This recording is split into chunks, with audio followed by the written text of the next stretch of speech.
Жители столицы по адресу Дзержинского, 1 и управа строительного округа требуют решить судьбу одного из первых каменных строений Якутска. Сегодня на планерке администрации города глава округа сообщил, что на стене дома появились трещины. Есть опасения за дальнейшую безопасную эксплуатацию здания.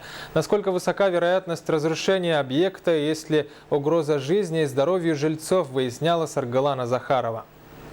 Дом по адресу Дзержинского, 1, среди горожан, больше известный как магазин номер 4, построили в 1953 году. Как и большинство домов того времени, его возвели на ленточном фундаменте. С тех пор прошло больше полувека. Дом ветшает, жители беспокоят появляющиеся на стене дома трещины. Между нашей квартирой 18 и 17 квартирами была трещина. Мы когда последний раз ремонт сделали, в прошлом году, разрыва сейчас пока нет, не видно. Раньше обои рвались. Было видно, что трещина есть. В 1996 году часть дома со стороны улицы Дзержинского уже обрушалась. А совсем недавно в одной из квартир с потолка упал кусок штукатурки. По счастливой случайности никто не пострадал. При этом капитально ремонтировали кровлю в 2012 году. Жильцы и управа строительного округа бьют тревогу и просят не доводить ситуацию до критической и решить судьбу дома. Я не могу сказать, что срочно надо сносить. Срочно. Я не могу так сказать. Но время уходит. Еще, может, каких-то 2-3 года, может, еще лет 5.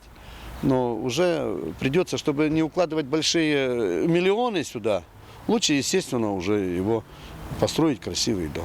В администрации города с этой проблемой знакомы. Месяц назад на трещине установили так называемые маячки, по которым ведется наблюдение за ростом разрушения. Пока, как сообщают в комиссии по чрезвычайным ситуациям, трещина не представляет опасности. Да, действительно, есть трещина, она идет по температурному шву. Были установлены маячки. Происходит сезонная подвижка грунтов. Маячки трескаются, раскрытие их пока не критическое. На сегодняшний день, я подчеркиваю, угрозы жизни и здоровью людей, которые находятся в этом здании, нет. Угрозы обрушения нет. Но несмотря на отсутствие угрозы обрушения, время наложило свой отпечаток на здании. Более того, со дня на день должно начаться строительство высотного здания на соседнем участке по улице Петра Алексеева. Жильцы опасаются, что дом не сможет выдержать колебания грунта при забивке свай, а затем и дальнейших строительных работ. Необходимость в решении дальнейшей судьбы дома с каждым днем растет. Саргалана Захарова, Дмитрий Сергучев, НВК «Саха», Якутск.